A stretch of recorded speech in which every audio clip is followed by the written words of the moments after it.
Em nome do Pai, do Filho e do Espírito Santo. Amém. Louvado seja o nosso Senhor Jesus Cristo, para sempre seja louvado. Meus irmãos, hoje é dia de Santa Luzia. Vamos pedir a intercessão dela para que assim possamos escutar a palavra de Deus. Como nós sabemos, Santa Luzia é muito bem conhecida no nosso meio católico. Então que nós peçamos a intercessão dessa santa, dessa mulher que tão bem viveu a graça de estar na presença de Jesus. Eu tive a honra de ver o corpo de Santa Luzia lá na cidade de Veneza, na Itália, na minha visita àquele lugar. Tive a honra de conhecer e ver o corpo dela de pertinho. Que bom! Santa Luzia é do ano 304, do século IV. Então, faz muitos e muitos anos, né, que Santa Luzia esteve no nosso meio. E assim, então, nós peçamos a sua intercessão para que bem possamos viver na graça da perseverança. Olha só, somente em 1894, o martírio da jovem Luzia, também chamada Lúcia, foi devidamente confirmado quando se descobriu uma inscrição escrita em grego antigo sobre o seu sepulcro em Siracusa, Nápoles. A inscrição trazia o nome da mártir e confirmava a tradição oral cristã sobre sua morte no início do século IV. Então essa é um pouquinho da história de Santa Luzia, só para que nós possamos entender, porque hoje nós celebramos a sua intercessão e o seu dia. Que Deus então nos abençoe e que Santa Luzia proteja a todos nós. Vamos ouvir então o evangelho de hoje, o evangelho de São Mateus, capítulo 11, versículo 16 a 19. Curtinho, mas de uma forma muito importante para que nós possamos ter a graça de Deus nos nossos corações. O Senhor esteja convosco, Ele está no meio de nós. Proclamação do Evangelho de Jesus Cristo segundo Mateus. Glória a vós, Senhor. Naquele tempo, disse Jesus às multidões: com quem vou comparar esta geração? São como crianças sentadas nas praças, que gritam para os colegas dizendo: tocamos flauta e vós não dançastes. Entoamos lamentações e vós não batestes no peito. Veio João, que não come nem bebe, e dizem: ele está com o demônio. Veio o Filho do Homem, que come e bebe, e dizem: é um comelão e beberrão, amigo dos cobradores de impostos e dos pecadores. Mas a sabedoria foi reconhecida com base em suas obras. Palavra da salvação. Glória a vós, Senhor. Meus irmãos, escutaram bem a palavra de Deus? Olha só, esse evangelho que nós acabamos de escutar nos traz uma situação muito forte e importante para que nós compreendamos a nossa fé. Muitas vezes nós agimos como aquilo que aconteceu no evangelho agora. Jesus faz uma comparação. Igual uma criança birrenta, que faz as coisas e quer que todo mundo apaparique, enfim, fique ao redor dela. E isso é próprio da nossa realidade. Olha só, Jesus está falando isso porque, além de João, né, que era uma pessoa austera, uma pessoa que vivia no meio das pessoas, falavam que ele estava com o demônio.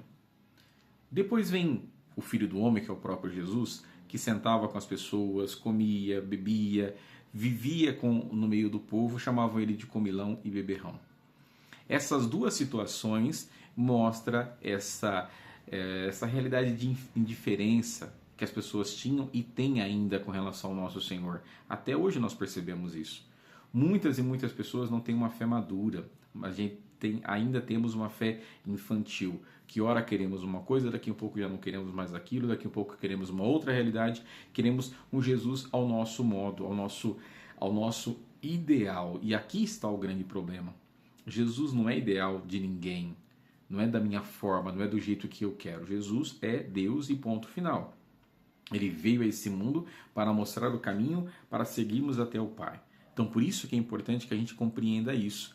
Porque muitas e muitas vezes nós somos iguaizinhos nessa realidade que o Evangelho apresentou para nós. Birrentos. Queremos fazer as coisas do nosso modo, do nosso jeito. E não é assim que a coisa funciona. Eu estou nesse mundo para louvar e agradecer a Deus. E é por causa dele que aqui eu estou. Então eu preciso me comportar ou me adequar ou me colocar nesse caminho de acordo com aquilo que Deus quer de mim. Por isso que o exemplo dos santos nos mostram esse caminho. Por que a igreja coloca os santos? Para que nós possamos olhar para eles e ver o caminho que eles percorreram para crescermos na fé. Exemplo desse é Santa Luzia, que nós estamos celebrando hoje. Uma mulher que viveu uma vida totalmente para Deus, fez uma promessa da sua virgindade para com Deus.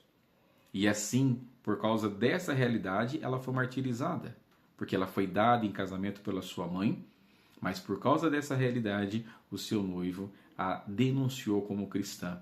E Santa Luzia também tem um dado na sua história, na sua biografia, dizendo que ela foi entregue para a prostituição e ela não aceitou de forma nenhuma. Então é por isso que ela foi martirizada. Então, olha só como é que a gente entende o processo da fé na nossa vida. Quando nós nos comprometemos, quando nós nos firmamos em Deus, as coisas acontecem e nós vamos crescendo na fé, não ficamos infantilizados. Se Santa Luzia fosse uma mulher infantil na sua fé, ela jamais teria ido para a realidade do martírio. Ela teria cedido às tentações e teria caído. Mas não, ela foi firme na sua fé e conseguiu alcançar a graça da vida em Deus. Por isso que nós somos chamados a vivermos isso. E lá no finalzinho do Evangelho apresenta essa realidade que eu acabei de dizer agora para vocês. Mas a sabedoria foi reconhecida com base em suas obras. Ou seja, a sabedoria de Deus é reconhecida conforme as obras que cada um de nós fazemos pela graça do Espírito Santo.